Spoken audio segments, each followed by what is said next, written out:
Tak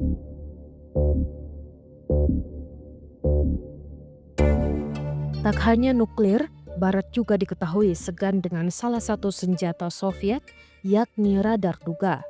Pada pertengahan dekade 1970-an, Barat dibuat resah oleh kemunculan sebuah sinyal radio tersembunyi yang memancarkan ketukan berulang-ulang.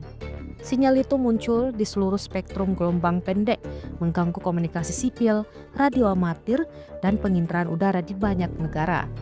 Setelah analisis triangulasi dan pengintaian satelit dilakukan, diketahui bahwa sumbernya adalah sistem radar Soviet yang dikenal sebagai Duga atau oleh para penerima mendengarnya Russian Woodpecker.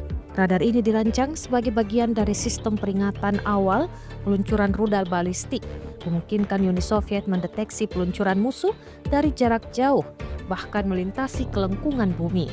Struktur antenanya sangat besar dan rumit, membutuhkan daya luar biasa dan infrastruktur pendukung yang masif. Barat menilai bahwa Duga bukan hanya alat pengintai, tetapi juga simbol keunggulan teknis Soviet dalam disiplin radar, over the horizon frekuensi tinggi, dan pertahanan rudal. Pengaruhnya terhadap kebijakan intelijen, siber, komunikasi, dan keamanan udara memicu upaya global untuk menangani interferensi radio, serta pengembangan teknologi anti-radar dan penghalang elektronik.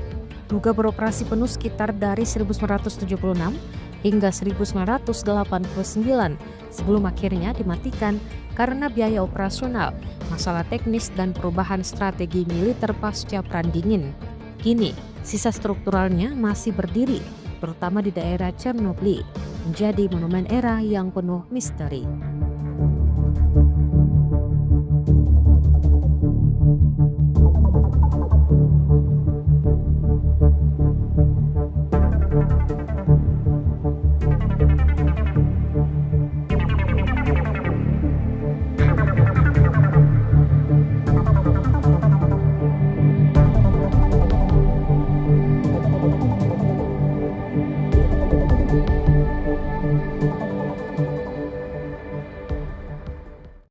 Download Tribun X sekarang, menghadirkan lokal menjadi Indonesia.